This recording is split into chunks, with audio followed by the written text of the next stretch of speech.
Okay, and then before we get started, I'm going to put everybody on mute, but just know that you will be able to unmute yourself if you need to ask a question at the end or anything like that. And then we also have the chat box on the side, so feel free to be putting questions in the chat box, and then we can go back at the end of the webinar and answer any questions that are there. And I'm going to go over a few things, and then I'm going to hand it over to Ashley and we can get started. So a few upcoming things that I want to go over is that we have another webinar, our last one of this series, on April 5th. Again, that's a Tuesday, and it's going to be at 7 o'clock. And that one is on training and racing nutrition. So we get a lot of people requesting those types of webinars. So that will be a really great one. So if you can attend that, you can go ahead and register through our website right through the homepage. Tri-kits. If anyone is getting a new tri-kit for this season, you have to have your orders in by midnight tonight. The store is going to be closing. So make sure you spread the word, remind your friends to get their orders in tonight for those tri-kits. People are telling me they kind of run a little bit on the smaller side for those that weren't able to try on a sample kit. Our Tri-Club party is coming up. Our Tri-Club party, I know there was some confusion with this too, because we had to reschedule it a couple of times, but the Tri-Club party is on April 2nd. So it's April 2nd at the Stone Harbor Yacht Club from 6 to 10 p.m. If you already had registered for when it was originally scheduled for April 9th and you can still attend on the 2nd, you don't have to re-register. I have your name on the list. But if you haven't registered at all, it's on our calendar of events. So you can go ahead and do that. So April 2nd, Stone Harbor Yacht Club. I also want to remind everyone that our members get 15% off coaching services with AIM Coaching with Ashley. So if that is something that you're interested in or want to learn more about, you can contact her. And I did put her website in the chat, and you can also reach out to me too, and I can connect you with Ashley. And last but not least, we will be doing a giveaway at the end of the webinar. So anyone that registered and is on the webinar tonight, you can win one of two $50 gift cards to Cape May Running Company, one of our sponsors. So they're a great store located in Cape May, New Jersey. They have things for your nutrition needs. They can do shoe fittings for you. So we will be giving out gift cards for that, along with AIM Coaching is giving us a Boca hat and water bottle to go along with the gift cards for our winners. So without further ado, it is my pleasure to introduce you to Ashley if you haven't met her before. So Ashley is an endurance coach and owner of AIM Coaching. She earned her master's degree in exercise physiology in 2012. She's a USAT Level 1 certified coach, a USAT Youth and Junior certified coach, a USAC Level 3 certified coach. She has coached many athletes to reach the finish line of events ranging from 5Ks to ultra marathons, sprint triathlons through Ironman events, aquabikes, duathlons, endurance open water swim, century rides, and other cycling events and adventure races. Ashley has been training and racing in triathlons and endurance events since 2007, having completed numerous multi-sport and running events. So Ashley, thank you so much for being here tonight and for being our official coaching partner of our club. So we're happy to have you. And I think you can unmute yourself. And yeah, thank you for having me. Excited turn it over to you. And I am going to, are you able to share your screen? Yeah. It says disabled. Okay, go ahead, try now.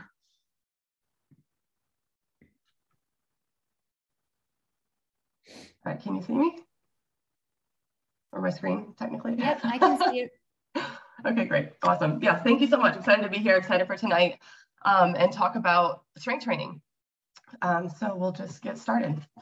And actually, quick raise of hands. I know, actually, for some reason, this isn't, oh, there we go.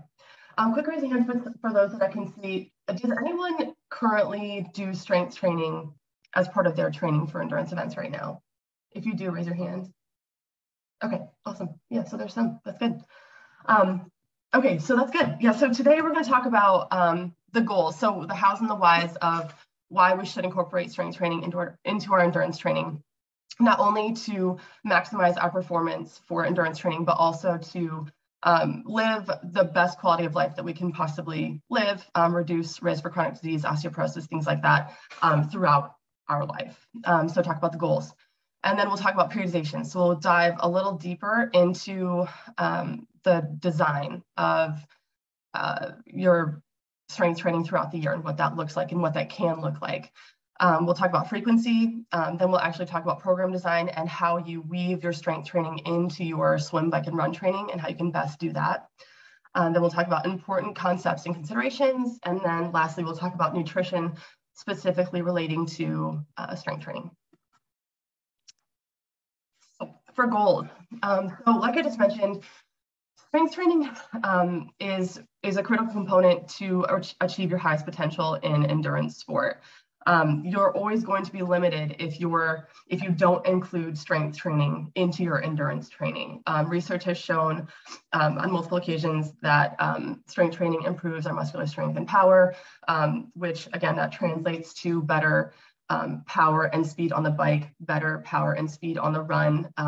That translates to faster pulling and the ability to hold our core up and things like that in the water. So more efficient swimming, biking, and running as well. It's also been shown to reduce fatigue in the latter portions of a long endurance race. So we're fatiguing later in the race, so we're able to hold a higher intensity and stamina for longer periods of time, resulting in better times, right? So faster times. It's also critical for injury prevention, reducing and removing imbalances so that, right and left side imbalances that may be playing into the swim, maybe playing into the run, maybe even play into your pedal stroke on the bike. And then aside from that, from our endurance goals, strength training is absolutely critical to your longevity and your quality of life throughout your life. So improving and maintaining bone mass, right? So in the prevention of osteopenia and osteoporosis, improving and maintaining muscle mass. So sarcopenia, that's age-related muscle atrophy, essentially. So maintaining good muscle mass throughout our life, improving glucose tolerance. So relating to prediabetes and diabetes. So strength training specifically is shown to improve our insulin resistance. So we're able to take the glucose out of our blood and store it as glycogen in the muscle, right?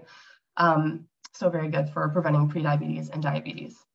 And then improving and maintaining free fat mass and resting metabolic rate. So two big key things here. So when we strength train, we're building muscle, right?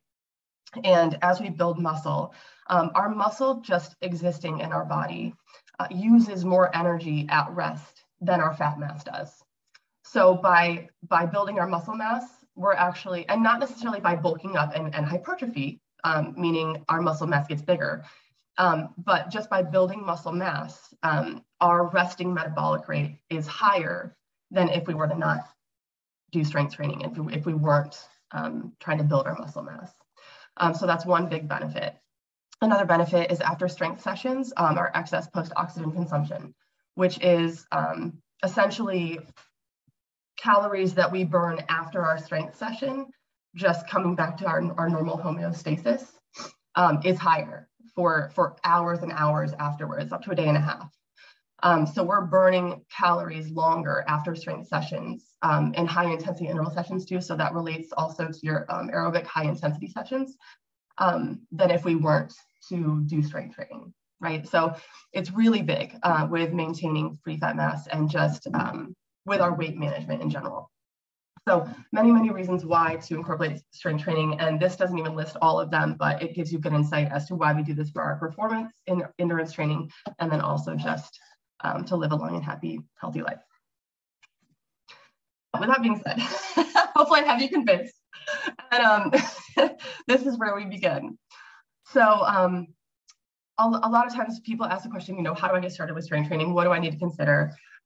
So what you first need to think about is you need to understand your baseline and begin exactly where you are. So meet yourself exactly where you are. I say that a lot when it comes to just all of your training in general.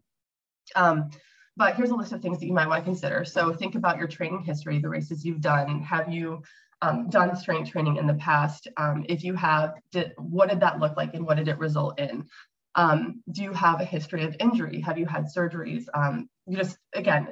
What does that look like? Have you done PT? Things like that, and what that can look like for your strength training moving forward. Do you notice any imbalances? So right or left side, right side or left side imbalances. A lot of times, if we're right or left side dominant, we might know, my right side is a lot stronger on the bike. My right, I know I'm pushing a lot more with my right leg, or I know that I'm pulling a lot more in the swim with my right arm. and then your strengths and weaknesses. So that specifically is when you think about your strength training, thinking about it from a bigger picture. Where are you strong in your endurance training? Do you have a background in strength training specifically? So as a good example, if if someone came from a strength training background and they're really good in strength in the gym, and they adapt well and they've got a lot of experience in the gym, but they don't have a lot of endurance built up yet, but they still want to include strength in their endurance program. But their focus might be more, okay, let's focus on building up your cardiovascular endurance, your cardiorespiratory endurance, versus really hitting the gym, right? So thinking about what are your strengths and weaknesses in the swim and the bike and the run related to strength training, and where do you want to make the most growth? And then looking at your schedule from a time management perspective, I mean, when it comes to endurance training, the swimming, biking, and running takes up a lot of our time, and we're already, strapped for time as it is, it seems like most of the time. So how and where can I fit in my strength training and make it work best for my schedule? So just getting your time management and self-management down pat, and considering that when you think about your strength training. And then location and equipment. Where are you going to lift? Are you going to have a home gym? Are you going to find a gym to go to? Just kind of considering that. And then do you need or want a coach? So do you want to do the work and then go in prepared and have your strength training sessions done, or do you want a coach to help you in that aspect?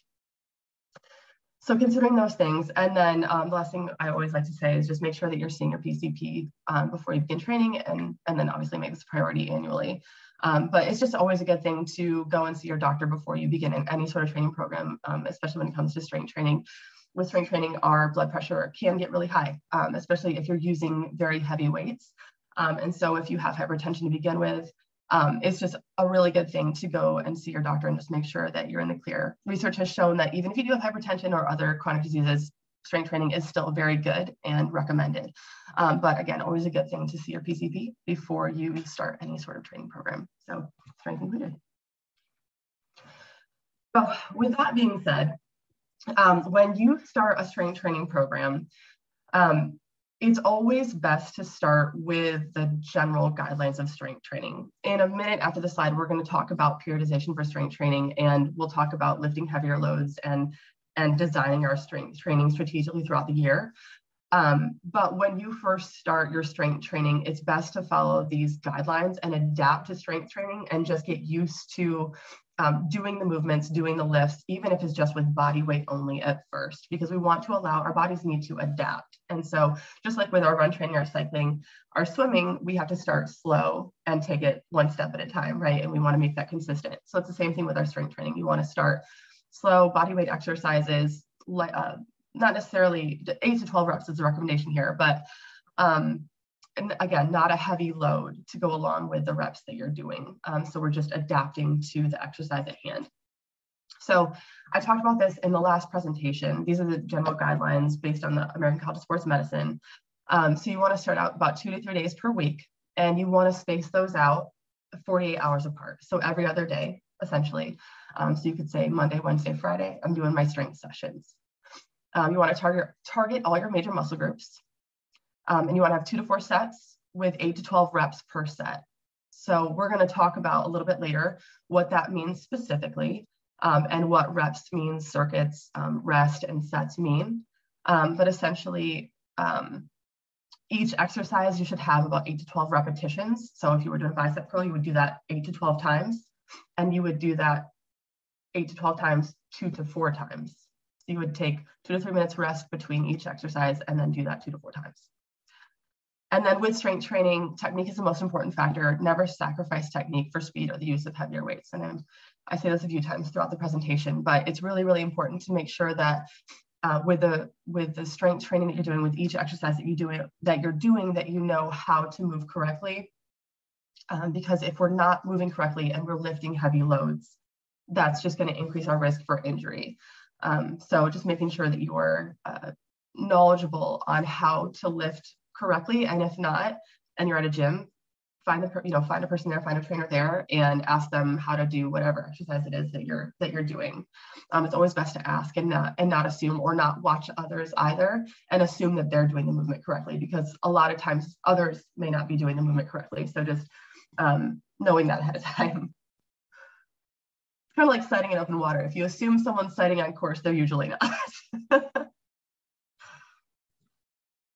So diving a little deeper with periodization.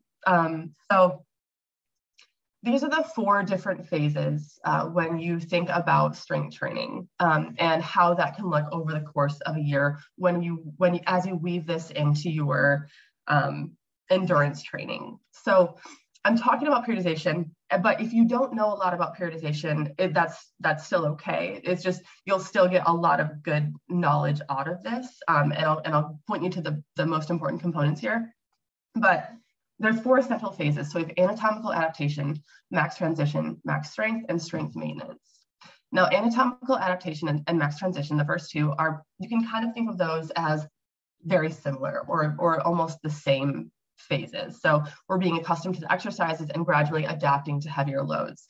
Now, depending on where you're starting and when your A races are and what your goals are will change, I guess, or dictate how long each one of these phases will be, and if you'll include these phases essentially as you go throughout your season. So again, this is where you don't have to get this specific when you're including your strength training, but it can get very specific if you want it to achieve your greatest performance and potential. But with that being said, strength training in general, included in your endurance training, is going to help you reach that, even if you don't know what you're doing. So again, you can see the purpose here. So with max strength, we're building strength, and in strength maintenance, we're maintaining our strength gains. So these are more of the prep phases, the first 2 sections here, and then our max strength. So this max strength is where we're lifting our heaviest loads, and we're trying to make our most growth in terms of our strength training and build up the most power in terms of lifting those heavy loads in the strength room.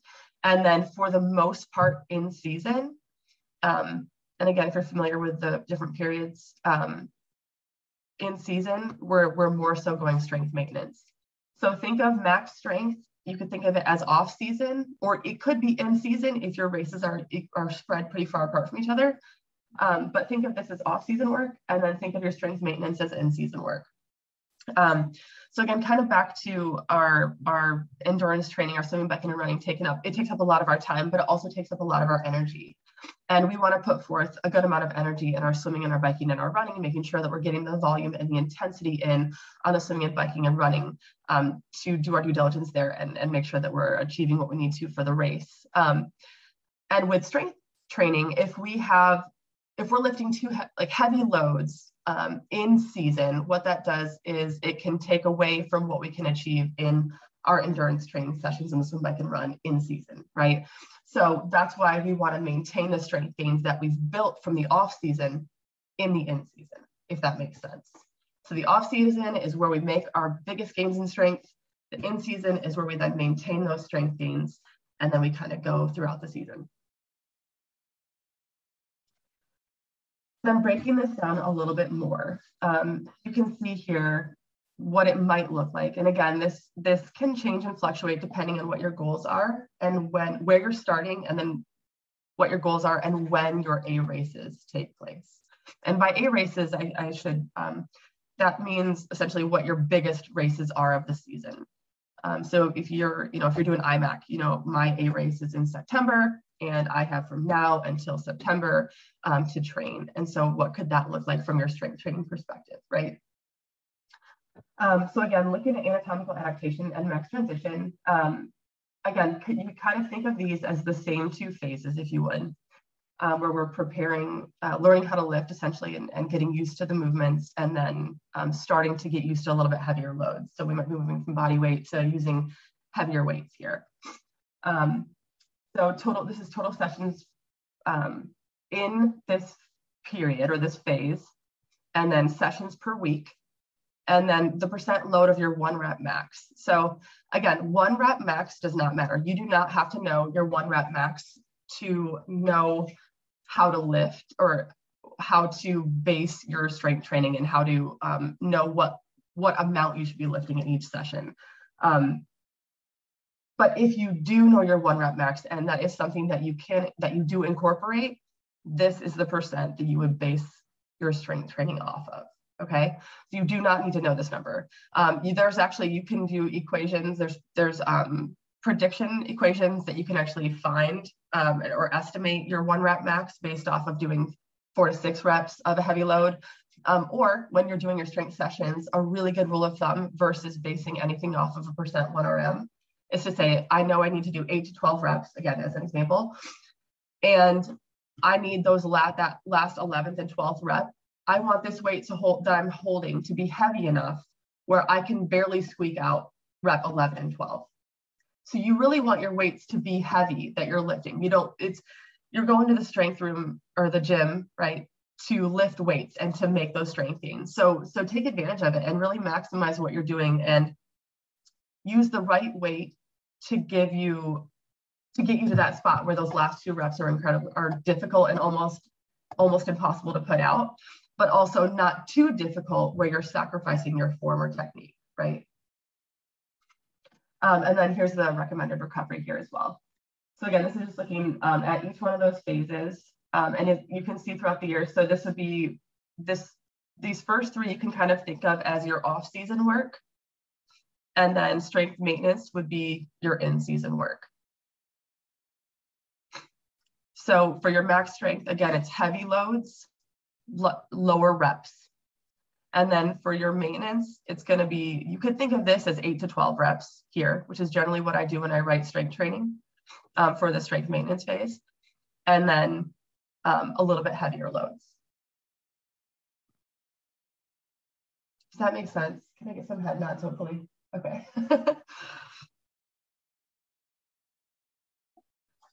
So then moving on to frequency. So here I have a few examples of what it might look like in your season of what 3 days per week of strength might look like, what 2 days per week of strength might look like, and then what 1 day per week of strength might look like in your training schedule, right, for a week.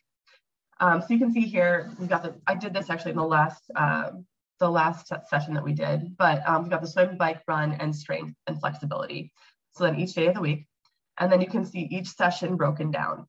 So this is a really good example of an off-season maximal strength phase for an athlete who is looking to improve their swim in the off-season, maintain their run, and then work on also as a secondary their biking. So you can see there's 4 swims here per week. So in the off season, just kind of offsetting from strength for a minute. In the off season, this is a really good time to work on your areas of opportunity, okay, or your limiters, where you really want to grow the most. So if you're only hitting that spot, whether that's a swim, bike, or run, once or twice, you're not gonna see the growth that you could possibly see. I usually recommend hitting those spots 3 to 4 days a week and reducing the bike and the run to 1 or 2 so that you can hit that, while also incorporating your strength training here so we can build your maximum strength gains out. So you can see here, this person, 4 days a week in the swim, again, off season, the max strength phase, 2 days a week on the bike, 1 day a week on the run, 3 days a week, full body, every day is stretching. And again, stretching doesn't have to be a lot, 2 to 3 minutes at most. But what I like to do, and you'll hear different coaches say different things on this. And I say that because really the research isn't 100% clear. There hasn't been enough research really to say what's the best approach to incorporating strength training into our endurance training. Endurance training, exercise science even, is a relatively new field, like in the 60s, right? So there still needs to be research done to kind of figure out what is the best approach. So with that being said, you'll hear different coaches say different things on how to incorporate strength training. But what I like to do, and what some research has shown, is to sort of stack your strength days on your hard days.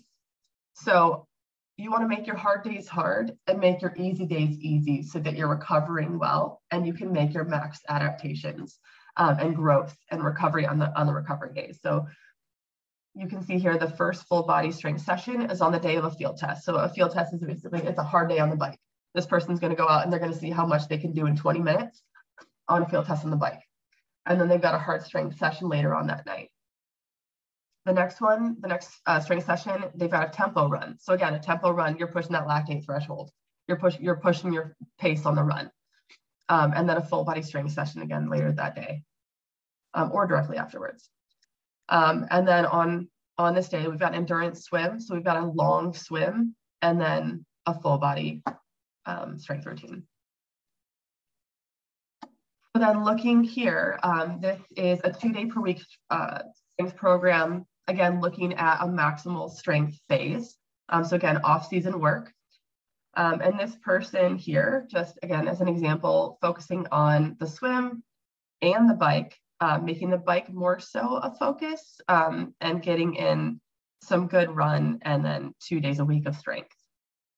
So here you can see, again, I've stacked the strength to be on the hard days. So tempo run, hard work in the pool, and just 2 days a week for the strength.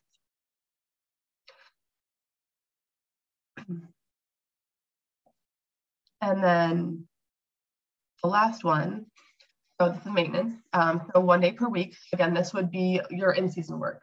So we're in the strength maintenance phase. We're maintaining the strength gains that we've made beyond the maximal strength days. And we're doing just 1 day a week of strength. So again, the reason that we want to do, and sometimes you can do 2 days a week. It really depends on your goals and what you're, for someone training for an Ironman, for example, I probably wouldn't have them doing 2 days per week in season of strength training because the volume of what they're doing on the swim, bike, and run and some of the intensity sessions that they're going to have are going to trump doing more than 1 day a week of strength training. But someone who's doing some sprint triathlons and they're really trying to hit some really serious goals for speed in sprint tries, I might still do 2 days a week. It just depends on what that person's background is and what their goals are. So strength training is so individual, just like your endurance training in general is very individual and should be very custom. Your strength training is also going to be very individual to you. So that's an example of the just 1 day a week, again, in season work. So you can see here, if you were on the last Zoom session, I've got 3 days a week of each, the swim, the bike, and the run. 1 hard workout, 1 easy workout, and 1 long workout. If you remember from what I talked about in the last session, if you were on that, and then 1 full body strength. And again, that could be 2, it just depends on what your goals are, and then stretching every day.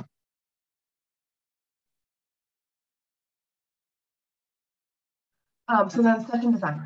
When it comes to your actual strength session, so each strength workout that you do, you want to start each strength session with a warm-up. And by that, what I mean is you want to do some dynamic warm-up exercises. So whether that's, some body weight squats, some walking knee to chest, Frankenstein's, just different things like that to warm the body up. It's just doing lighter loads to get our bodies nice and warm before we start to lift any heavy weights. So it's just preparing the body for the work. And then lift the heaviest loads towards the beginning of your session. So you want to be fresh when you're going to lift those heavy loads. So if, for example, in the max strength phase, you want to be fresh and prepared to lift heavy loads versus lighter loads that you might do a little bit later on in that strength session. You want to target all your major muscle groups. So what that looks like is generally when you think of your major muscle groups, you want to think of your chest, your back, your shoulders are good, your core, quadriceps, hamstrings, and glutes. So if you can think to yourself, an easy way to think of how to approach your strength training is to think push and pull. So I want to do an exercise that pushes forward, an exercise that pulls back, an exercise that pushes up, an exercise that pulls down. And then when you think of your legs, exercises that are going to bring your legs backward an exercise that will push you up, so like a squat, a step up, or a lunge. So you kind of think of like a push-pull approach. If you've heard that before, I don't know if anyone has heard the push-pull approach before, but that's just a really easy way where you can remember if you're incorporating something like that, that's going to hit all your major muscle groups without having to remember what the muscle groups are, if you will. And mix upper and lower body in each circuit. So generally when I do it, when I write strength training, what you want to do is you want to, you might have a couple of leg exercises. So you might have a squat and a bridge combined with a chest and a back exercise. So we're focusing on our quads and our hamstrings, so front and back of our legs, and then the chest and the back. So we're incorporating upper and lower body in one circuit. And we'll talk about circuits in a minute. And then again, remember just that technique is the most important factor, so never sacrifice technique, which I said earlier.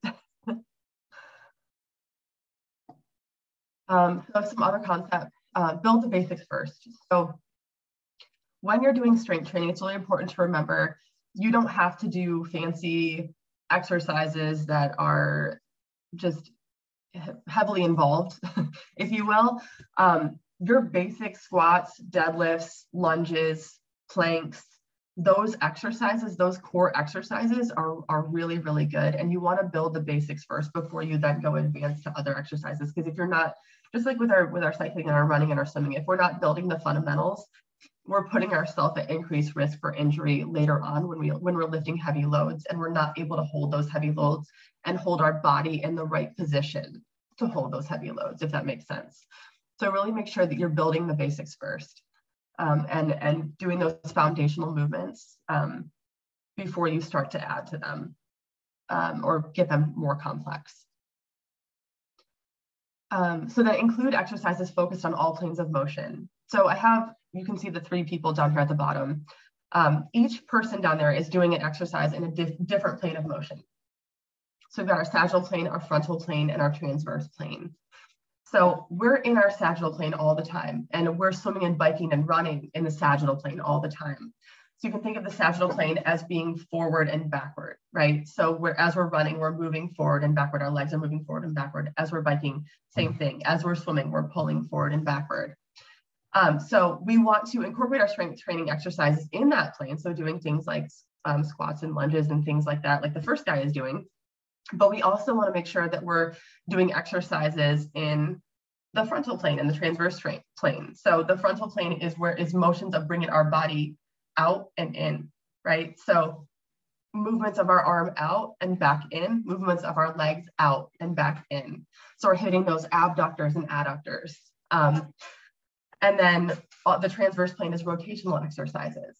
So making sure that you're getting exercises in all planes. And it doesn't have to be in every exercise session, but if you can incorporate movements where you're moving forward and backward, out and in, and then rotational exercises, that's going to set you up for the best success because you're going to reduce your risk for injury the best from that approach. And then change the routine every 3 to 4 weeks. So you don't want to have a different strength session every single time. You can, but when you're going for maximal strength gains and when you're really going to build strength in the gym and just see gains, you want to have a few different sessions. So like you might have a Tuesday, Thursday session that lasts for 3 to 4 weeks. And then you change the routine of both of those sessions, and those last 3 to 4 weeks. And then the next ones last 3 to 4 weeks. And the reason you do that is because you want to see growth. Your body needs to adapt to the exercises that you're doing, right? So we adapt to the exercise the first time that we do it. And then over time, over those next 3 to 4 sessions, over the next 3 to 4 weeks, we can build on it and we can see growth over that 3 to 4 week span. And then we grow and then we change our exercises. So we can either increase our load, we can increase the reps, or it depends on the different phases that you're in as well. But change the exercise entirely. But you want to grow to what you're doing first and then change the routine up and then change the load up. And then make sure to document all your sets, reps, and rest to measure progress. So if you're not writing down, what you can do for a squat or what you can do for a deadlift or what you can do for a bench press or a reverse fly or whatever it is, then you don't know, if you don't know your baseline, you don't know how much you've grown, right? And a good way to measure power and to see your power and your gains in power is to do an FTP test on the bike. So when you're starting, before you start your maximal strength session, you would do an FTP test. And then 6 to 8 weeks later, again, this is just like your normal training, 6 to 8 weeks later, you would do another one. So an FTP test, if you use, is essentially a test using power on the bike. And you would just go hard for 20 minutes and take your average power essentially for that ride.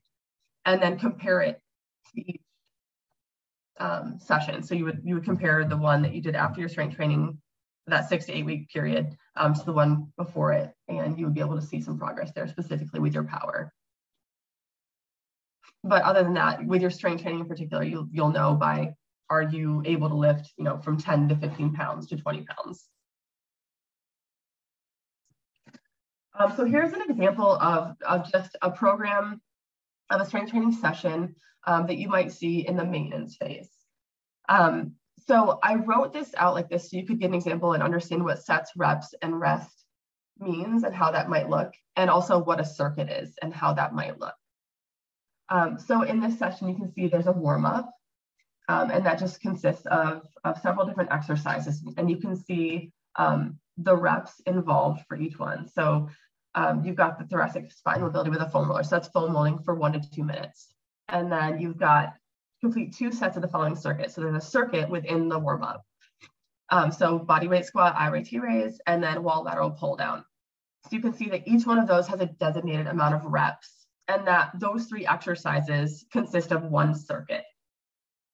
So in the warm up specifically, this person has to do 2 sets of that circuit before moving on to the main set. And then in the main set, this is saying 2 total circuits, complete 3 sets of each circuit before moving to the next, and rest 2 to 3 minutes between exercises. So again, this is just an example. Your strength sessions can have more than 2 circuits. Sometimes might have 3. These can all look different, but as an example here, this is 2 different circuits. So here's circuit 1 and circuit 2, and this person would complete each one of these exercises with the amount of reps listed. And again, changing weight specific to each exercise.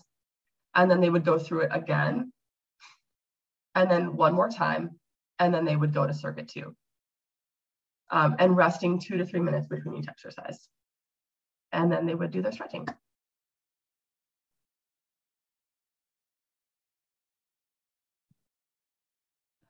So then when you think about your equipment type, whether you want to lift at a gym versus a home gym, a lot of people, kind of ask the question, where should I lift? What's the best? And there really isn't necessarily a best. It's totally up to you. It's completely individual and a personal question. You can get all you need done at your house with your own home gym, having dumbbells from 10 to 50 pounds. You don't have to have, a full suite home gym to get the job done. But with that being said, you can go to the gym too, because the benefits of going to a gym are they have all of the equipment there, which introduces a lot more variety that you could possibly introduce into your strength training routine. So gym versus home gym, again, that's just a completely personal question, but either one is completely fine. And then when you think about machines versus free weights, machines are great for isolating a specific muscle or muscle group. But I always suggest using free weights when you can and when possible, free weights or a barbell, kettlebells, whatever it may be, because it introduces a whole different range of instability into each exercise. So you're having to use more muscle groups and some of the smaller muscle groups that you wouldn't have necessarily used if you were doing a machine. So free weights are generally a better option, a better way to go, but there definitely are times where you may want to use a machine. And then your strength training routine will vary based on how much time you have available to put forth, the equipment available to you, your history of injury, and your limiters. So all things that we sort of talked about a little bit before. And then when it comes to nutrition with your strength training, so to see maximal strength gains and to maximize your recovery from each strength session, research shows that you should eat about 20 grams of leucine-rich protein within an hour of each strength session. So technically you can eat it an hour before or an hour after, but you really just want to get that in about 20 grams within an hour of the strength session. And so good examples of that are whey protein. So that's just a picture of whey protein. So just getting a serving of your whey protein in, or 16 ounces of chocolate milk does the same thing, has the same amount of protein that you would need, or 4 eggs as an example. But getting that protein in is crucial for the repair and recovery of your muscle heading out of that strength session. That's what I've got. You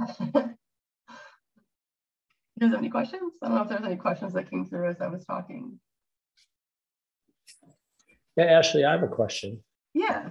Can you just talk a little bit more about the circuit, and like you kind of went through them and you listed what the things are, but just talk a little bit about the mechanics of that, like you're starting and you're going through it, how many times, and are you talking about doing 2 circuits in the same strength session, or are those one circuit one day and the other circuit another day?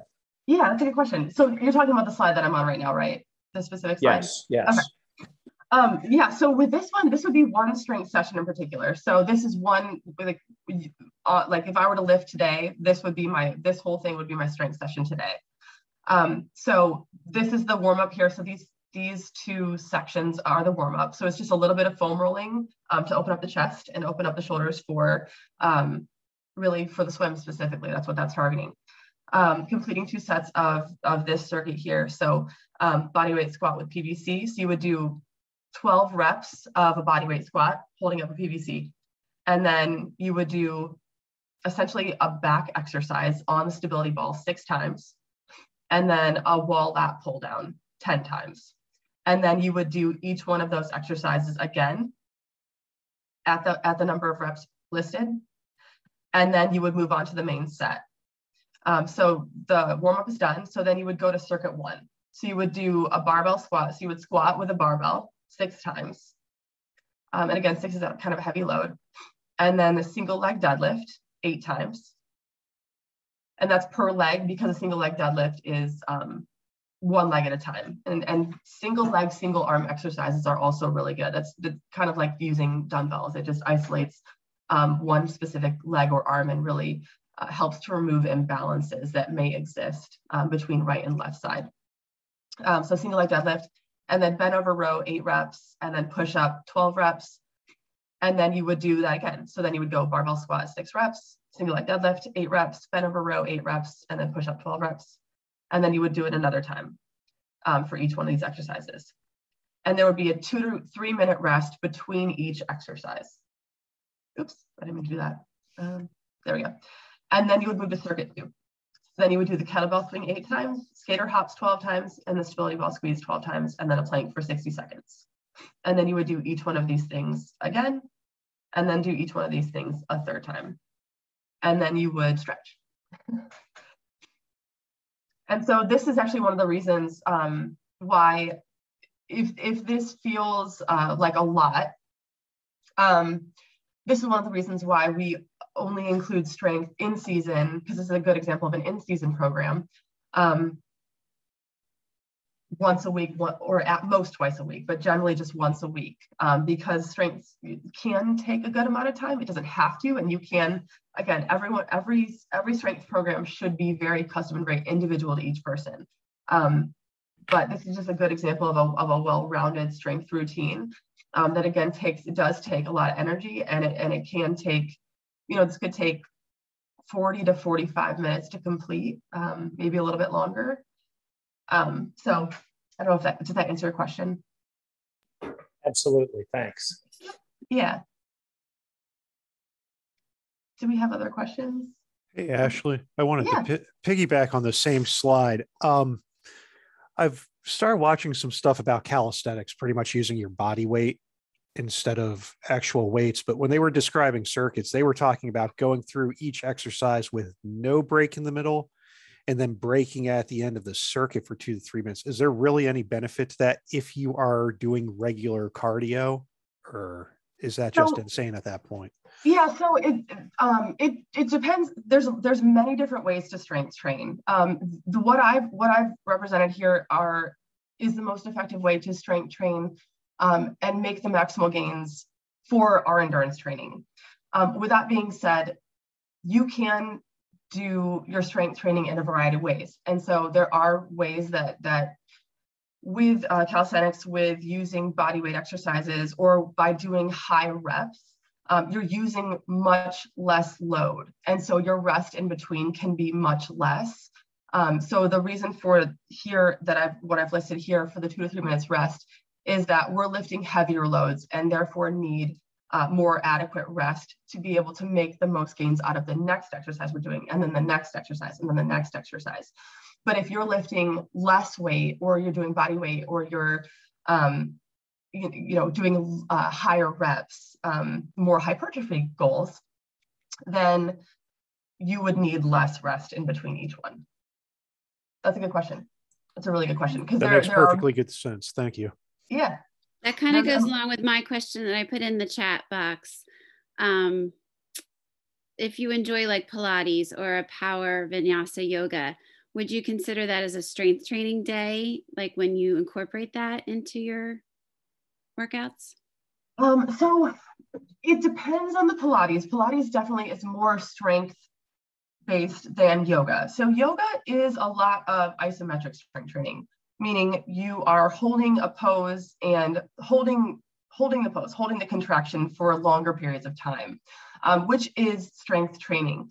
But I would never suggest that you replace a strength session with loads and weight with a yoga session. I think yoga is great. Big fan and big proponent of yoga. But I think that's a complementary addition to your existing strength and endurance training program. It doesn't give you quite the same benefit that you would get out of something like this, like with the weights and with the load and with the different style of strength, essentially. But that's a great question. That's a really good question. But with Pilates, so I know I don't do Pilates myself, but I know they have do you use it's like a tool, like the thing that you get on, do you use that? What is it called? A reformer? I think it's called a reformer. That can be a little bit different because that is more like band work. And so you're definitely working your strength differently. That's not isometric strength or an isometric contraction, like yoga, like holding a warrior pose. So that would be more along the lines of this versus yoga. So that's a really good question. What else we got? Ashley, I'll throw a question out there. So if someone has in their training day, they have to get a strength training session in and then some type of endurance training in, but say you're strapped for time, so I need to get them both in the morning. What do you recommend, to do the strength training first, followed by your running or, your endurance training, or vice versa? So I would generally recommend your strength would go second, as long as your endurance session, your aerobic cardiorespiratory session is not much longer than an hour, then you're going to get good benefits out of both sessions. I would just make sure that you're getting the good nutrition in. So make sure that you're, which next Zoom, guys, that was a good lead in. Just making sure that you're getting the right nutrition, the right hydration in to make those gains out of both sessions. But that's a really good question, because that happens quite frequently. You need to get a swim or bike or run in, and then get your strength in, especially when it comes to swimming. So your strength session can fatigue you, right? And if you're doing your strength and then you're heading right into a swim, and your swim is all about form, that can kind of take away from what you're trying to get out of that swim session. Just as a good example. But the opposite way around, you can still make maximal gains out of that strength session having done your hour swim.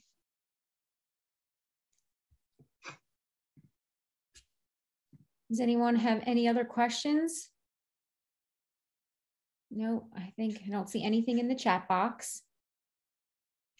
Okay. Well, Ashley, thank you so much for that. That was very informative. And like Ashley said, the next session is going to be on nutrition. So again, that's April 5th at 7 o'clock. So be sure to sign up for that. But before we say goodnight to everyone, we're going to do our little giveaway. So if you're a member that was registered and you're actually on right now, you have a chance to win a $50 gift card to Cape May Running Company and some swag from AIM Coaching. So let me pull up my screen here. Give me 1 second.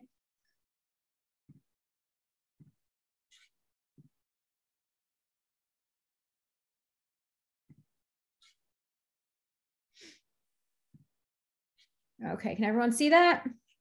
Yep. All right, here we go.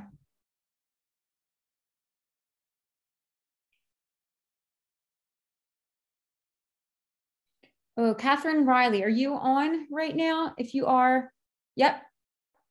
Oh, Kim McKay, sorry. I jumped the gun. Is Kim on right now? All good.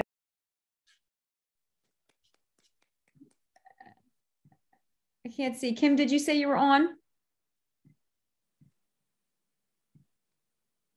Nope, I don't see Kim on, so we're going to do this again.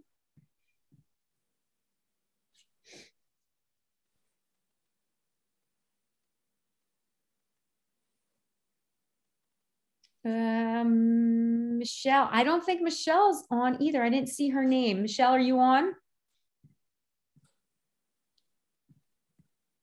No? All right, let's do this again.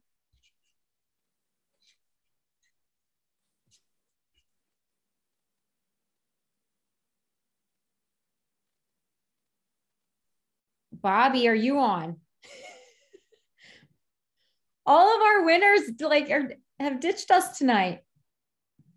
All right, here we go.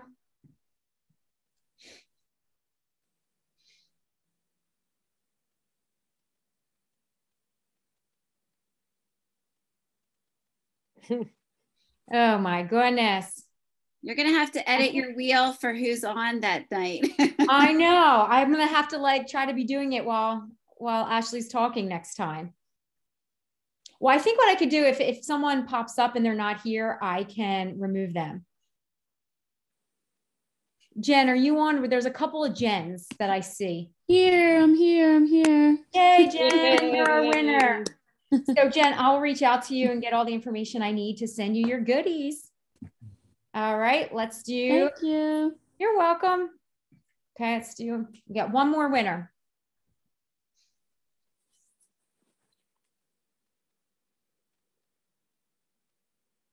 Oh my God. All right, I can remove Kim now. All right, there we go.